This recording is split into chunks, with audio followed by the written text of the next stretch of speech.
Welcome to the Anxious Love Coach podcast, a place for creating meaningful, conscious, secure, long-term partnerships. Here, we talk relationship anxiety and creating healthy, magnetic dynamics within partnership to help you feel confident and alive within committed partnership. My name is Natalie Kennedy, and I'm your host. I'm a relationship anxiety coach and meditation teacher.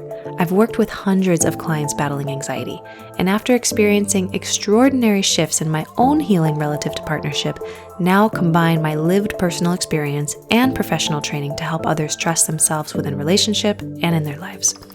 I've been to the edge and back with my now husband from relationship anxiety and come out confidently to the other side.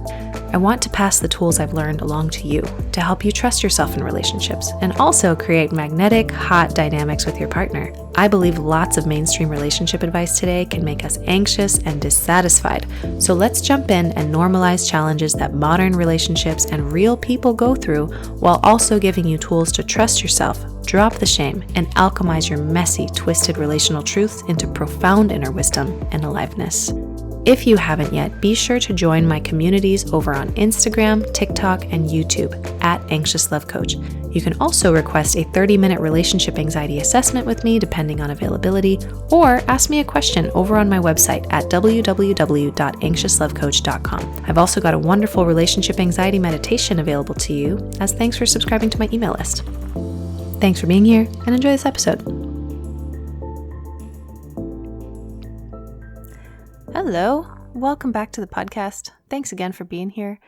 In today's episode, I want to talk about what to do if you're finding yourself crushing on somebody that's not your partner. If you've ever wished you were in a relationship with someone else, or you're currently wishing that you were in a relationship with someone else, I want to dissect this dynamic and also give you some tips on how to get some clarity around this and also feel less guilty, because personally, I have experienced this and I felt so bad about myself. And every once in a while, I get a client who also finds themselves attracted to another person, and they feel so guilty because they deeply love their partners and they don't know how to reconcile these truths about themselves. And my husband has also gotten crushes on other people. He's found other people attractive. The extent of how far we've maybe shared our crushes with each other is unknown, but I do know that he has gone through this as well. And it's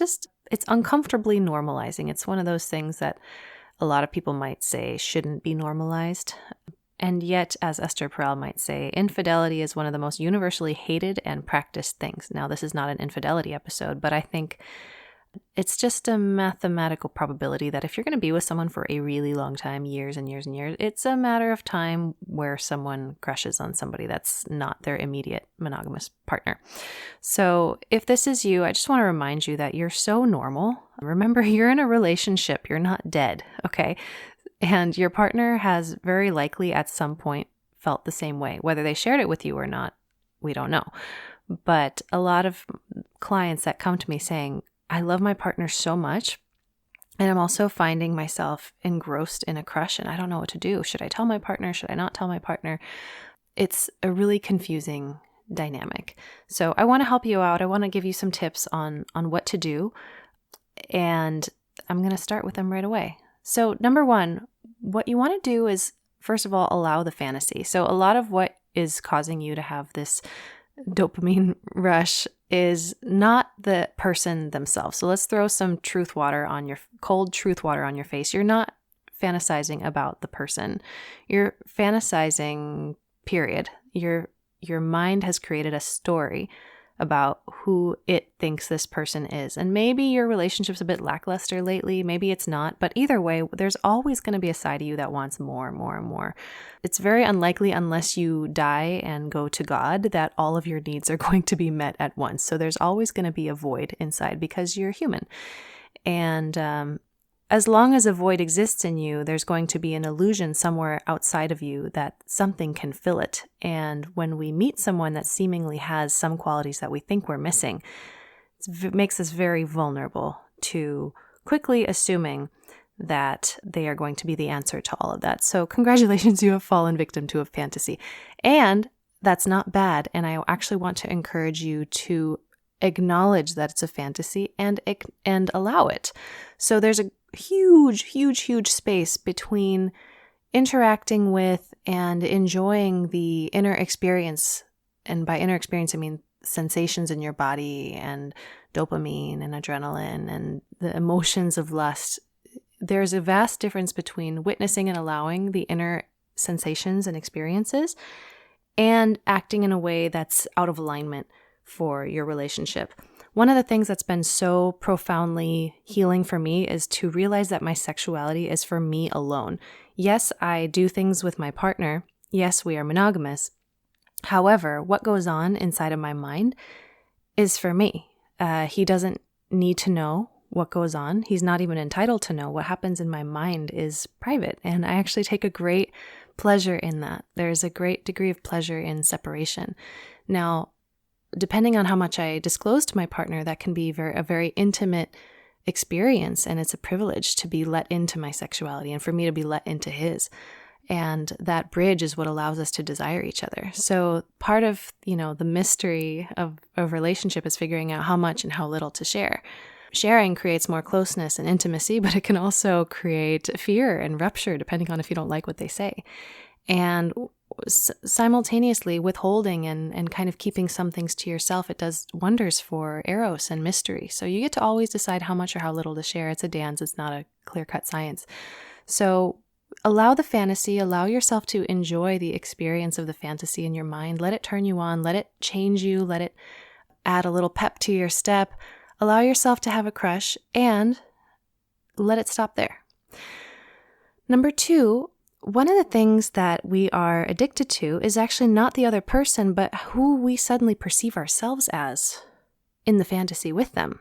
So for example, if you have think about your crush, especially if they're in your real immediate life and you bump into them every day, or you bump into them once a week or something like that. Who do you suddenly morph into in their presence? How do you suddenly get to see yourself? So if you have that void and you feel like a boring excuse of a human being, and suddenly around that person you are transformed into this king or queen or goddess or seductress or young person or wise person, who do you suddenly get to believe yourself transformed into in their presence? And this is now becomes a practice of embodiment. Can you suddenly become that right now? That person is listening to Anxious Love Coach podcast right now. That person always lives inside you. For some reason, you only give yourself permission to transform into that character around that person. Your practice now becomes, how do I become this version of myself that I adore but don't let out of the closet very often? And how do I be that person at the grocery store? How do I be that person at work? And, maybe you don't dial it up to 100%, where you go from how you normally are to being 100% that way, but maybe you can dial it up 5% or 10%. So if this were a character that you could transform into or embody, let's say it's the seductress or the young dark slut or something, whatever. Can you dial that up 10%? So just as an example, some things I've done is I love being chased and I love people thinking I'm mysterious. So what can I do to be that mysterious person? I don't know. I might wear my jade yoni egg to the grocery store, and that just doing something like that, or not wearing underwear to Trader Joe's, but just wearing a dress over it, is enough for me to feel mysterious, enough for me to feel like I'm in on some inside joke, enough for me to feel like I'm in love with life somehow. So who do you transform into in this fantasy with this other person? Become that now. Number 3, take some time to actually grieve your unlived lives.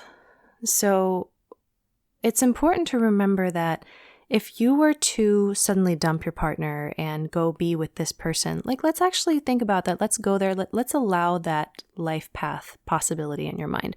What would actually happen? More than likely, the taboo nature of the crush would just pop. And suddenly, if you were in a relationship with them, you would likely end up in the same exact place you're in now, assuming you're not like in an abusive relationship or something like that. But if you're going from a healthy relationship to a healthy relationship, you're moving from one regret to another. A lot of people are going through life trying to find a path where there's no regrets. And I say, we're beyond that point. Life has gotten really good. For many people living in the Western world, people who are not very well off are still way better off than people hundreds of years ago. So we've got loads of abundance. We are now in an era of abundance and excess food, excess time. Compared to the fact that you're able to listen to this podcast or be on your phone tells me that you have excess time and you're not a farmer that has to wake up at 4 a.m. and goes to bed at 10 p.m.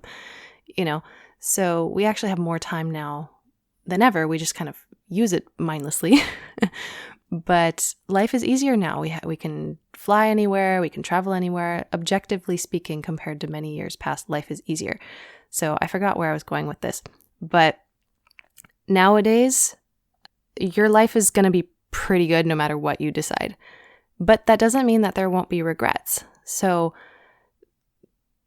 give yourself permission to be grateful for what you have, and also be sad about the life path that you didn't take, because the reality is both paths are probably decent, but that doesn't mean you won't feel sad about it. If you don't have kids, you're going to regret it and wish you had kids. If you get married, you're going to wish you didn't get married at some point. If you didn't get married, you're going to wish you did get married. If you dated that person, you're going to wish you dated that person, and vice versa.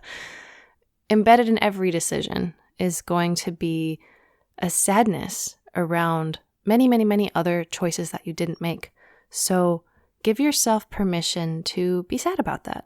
And you may find that there is some freedom in that. You might even tell your partner, hey, do you ever feel sad about not taking some other choice? So leave room for regret. My husband told me that he was listening to a coach earlier this week, and the coach said something along the lines of choose the regret that you want. And I very much agree with that. I used to say, live with regrets. It's just choose which regret you want. Do you want the regret of staying, or do you want the regret of leaving? The next thing I would suggest is, once you figure out which life path you're grieving, or from another angle, which character you're trying to connect with, you can actually do a variation of polarity work, which I teach in all my programs. Polarity just means working with the tension between opposites. And in this context, the opposite is the version of you saying yes to this life that you're in, polarized with a non-existent reality and a version of you that lives inside of that reality. So the polarity here is you versus your life unlived. And the polarity work would be to have a dialogue with that part of you. And so you could journal with this long lost part of you, the part of you that you miss. And what you may discover is that even though you may be acting in accordance with a certain part and committing to this person, actually, you very much, if you get into a state of meditation, or you do parts work in your journal, for instance, or in meditation as I teach my clients, you may find that you're actually able to make contact with long lost parts of you. And this is something that's been absolutely transformative to me. When I actually did this when I was pregnant, and I know you guys if you've been listening to my podcast, unfortunately I miscarried, and I talked about it in the podcast episode before this. But one example of polarity work that I did with myself, because even though I was really excited about pregnancy, I was grieving my pre-pregnancy body, my pre-pregnancy life. Everything changed very rapidly. Now I'm back in it, ironically. But I did some parts work between my then pregnant self and my maiden self, the one that had previously not been pregnant and had lots of freedom. And I did some journaling where my pregnant self said to the old self, I miss you. I miss not being pregnant. I miss the freedom that we had. And my non-pregnant self from the past said, I'm still here. There's going to be plenty of time for us to connect. You're still going to do tango. You're not going to die. You're just transforming and changing. So this is my example of making contact with a life unlived. And you can do the same. So you can do this in your journal. If you want, you can even draw out the character, the version of you that you're longing for. And once you draw them, you can look at this character and then you can actually write to them and say, hey, I miss you, or I'm so envious of you, or I really wish I took that path, even though I don't plan on changing this path, but there's a very real sadness around that, and I wish I could live your life sometimes. And more than likely that they might look back at you and say, I know, I'm actually jealous of you. And just that conversation can be so transformative. So make contact, journal with that part of you. Okay. And the last thing that you can do is acknowledge what's going really well in your relationship. Some of us are taking for granted what we have, and we're looking over the fence and we're assuming that the grass is greener on the other side of the fence. The grass is greener where you water it. Are you watering your relationship, or are you assuming it's always going to be there? This is another douse of that cold truth water on our face.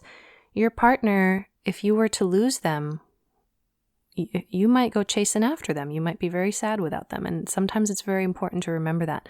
Notice if you're taking your partner for granted. So those are my 5 tips. Number 1, allow the fantasy. Give yourself permission to enjoy it. 2, who would you get to be around this person that you're fantasizing about? Be that now. 3, acknowledge your unlived lives and feel the emotions that come up through the taking of the decision that you're taking.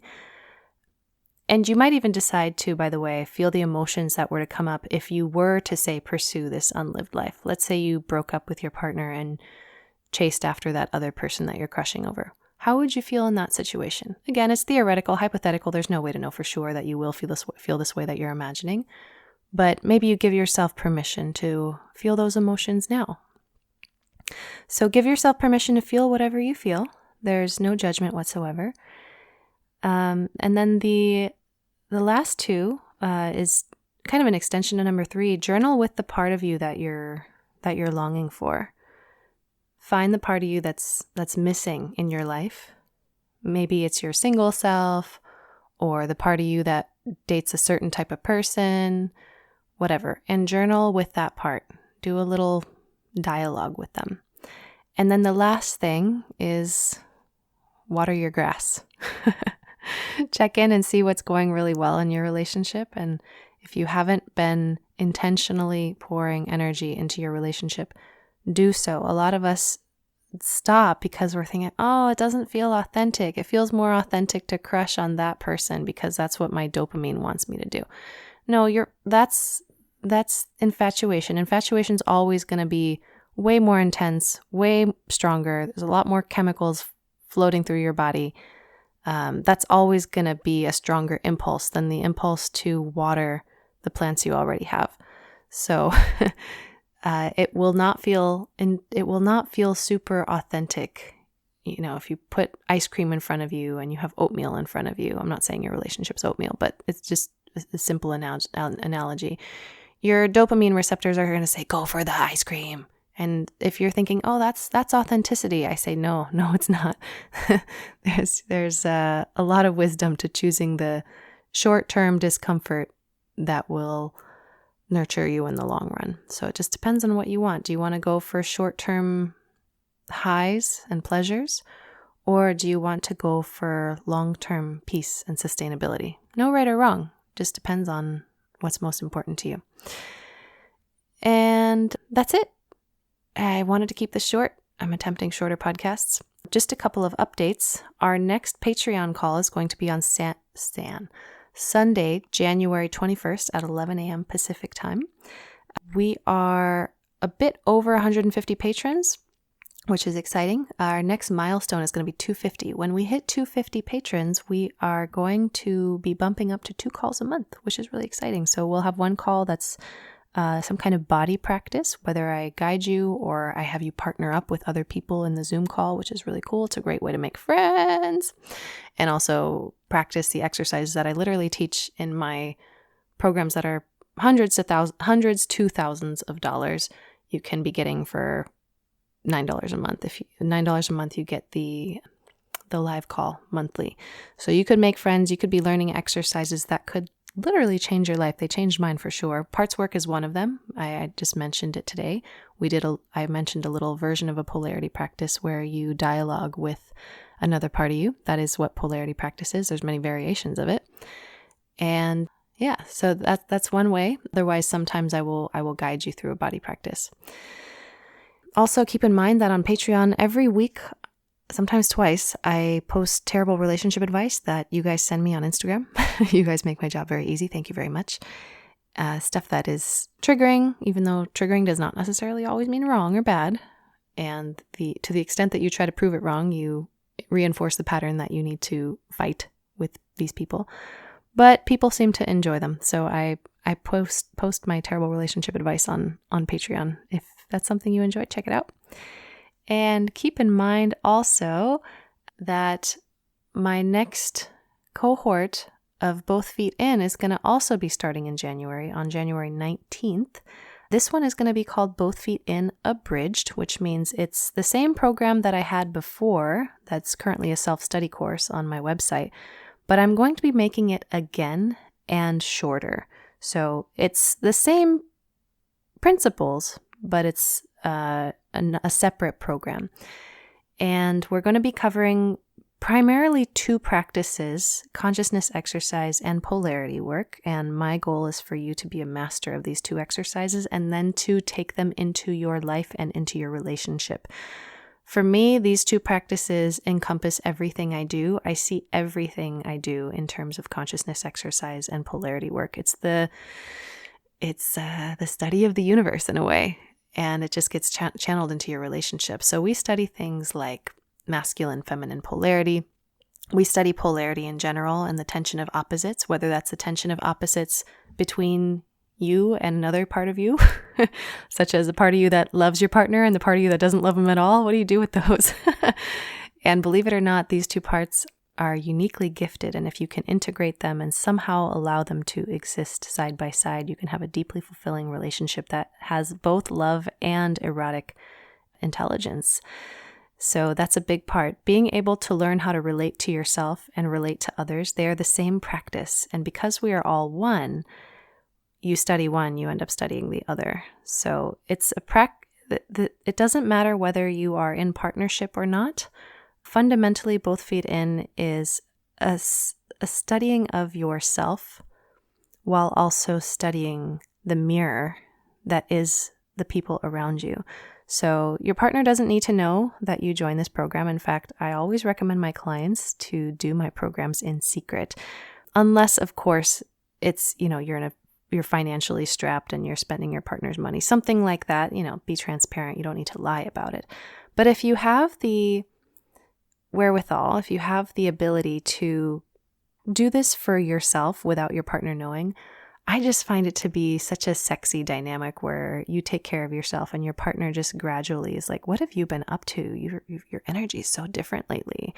And to just play that sassy energy, I just find it so delightful to surprise your partner with your new energy as opposed to, putting pressure on yourself to have to change because you told your partner that you spent money on a program.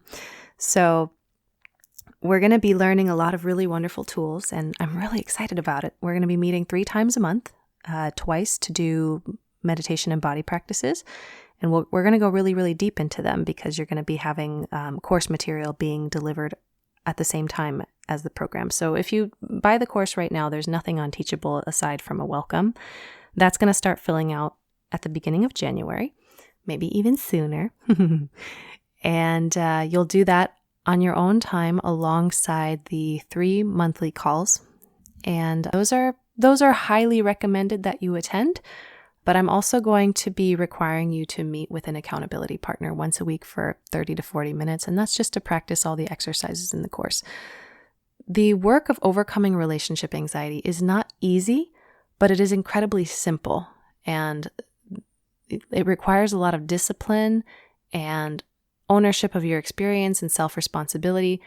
But it really comes down to consciousness exercise and polarity work. Once you really, really understand those two exercises and you decide to see these two exercises as a way of life, as opposed to, oh, there's my life, and then there's Both Feet In, Natalie's program. No, my hope is that you're going to take these 2 exercises and you're going to be doing them. And then one day you'll be having a conflict with your partner, and suddenly you're just going to know how to respond, in what way, in what timing.